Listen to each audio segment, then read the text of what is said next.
Welcome back.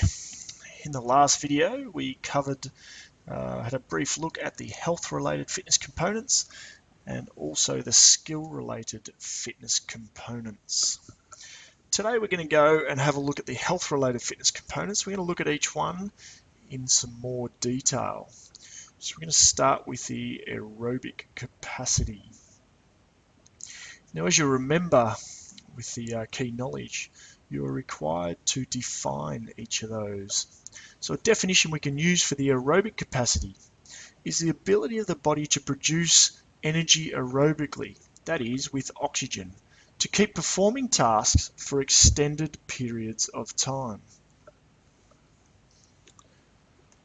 Examples of sports that require aerobic capacity include cross-country skiing, cycling, and open water swimming. Aerobic capacity is best improved using continuous, fartlek, or interval training. Also, for each of these fitness components, we need to have a look at the factor and what that is that affects the body, or how it affects the body. So in the first case here, we have maximal oxygen consumption, or VO2 max. So that is, the higher the VO2 max, the more energy that can be made aerobically. So obviously that's a benefit for people requiring the aerobic capacity, or a good aerobic capacity. I'm not going to go through each one of these, but what I will do is I will just play you some beautiful, relaxing music, just so you can go through and think about each one of these factors.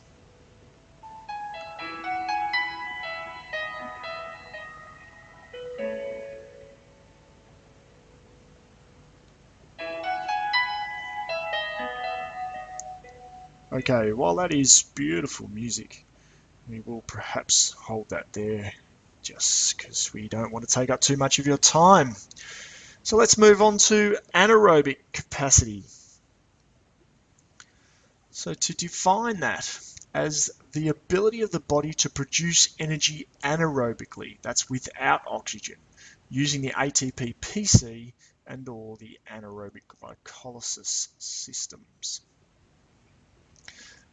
Examples of sports that require anaerobic capacity include sprints, jumps, and fast breaks in team sports.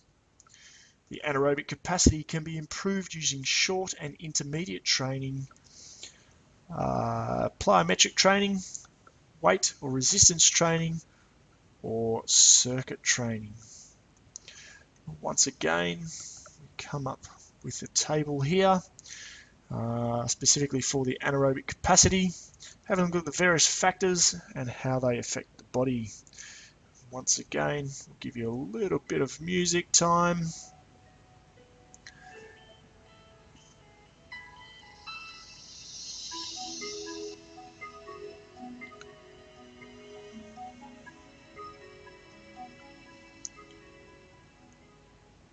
Okay, so we'll leave that there, but we will encourage you to pause the video and have a look at these, and perhaps write down some questions that you can take to your next class and ask your teacher to elaborate more on these factors. Okay, moving right along now onto muscular strength. So let's define muscular strength as the amount of force that a muscle or a group of muscles can exert against resistance in a single maximal contraction. Examples include weightlifting, rugby scrum, and the tug of war, which you all would have recently experienced at the school cross country when we had our house tug of war competition. When performing an action that requires a large amount of force, we require muscular strength. We often use it with other fitness components, and it is the building block in developing muscular power and muscular endurance. Muscular strength is measured as 1 repetition maximum. That's 1 RM. That is the maximum amount of weight one can move in a single repetition or lift. Therefore, it relies on the ATP-PC energy system to provide the energy. Muscular strength is best improved using weight resistance or circuit training.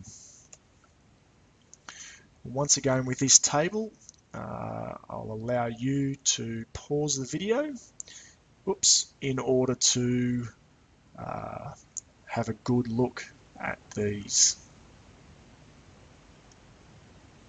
The next one is muscular endurance, which is defined as the ability of the muscle or group of muscles to sustain an activity without considerable local fatigue.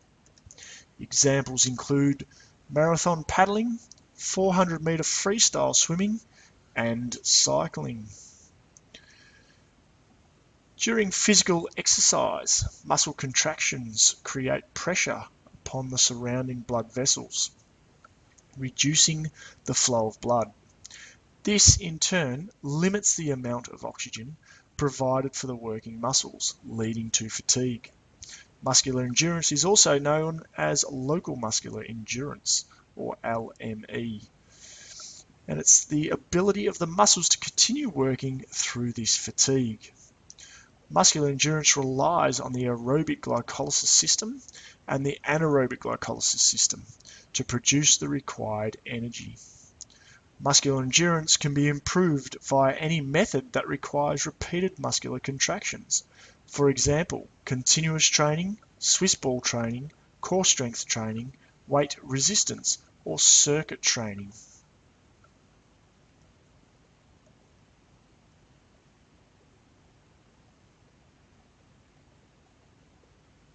Flexibility.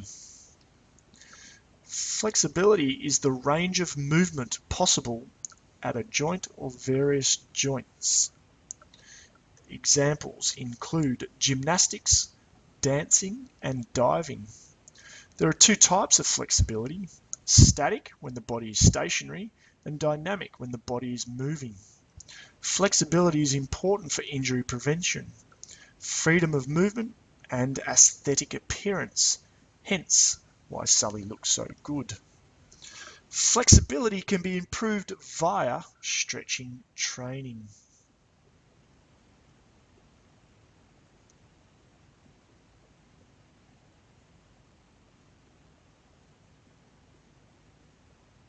The next one is body composition.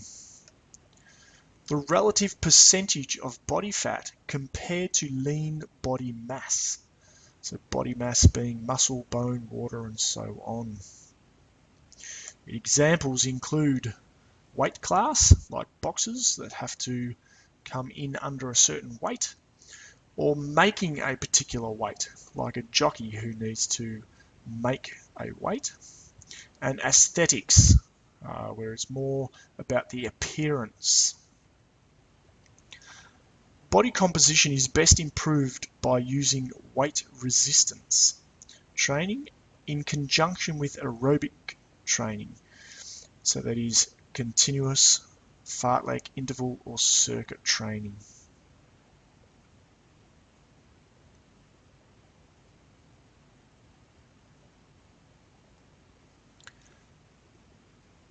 And that concludes the second video. The next video we will have a look at the skill-related fitness components. Make sure you tune in.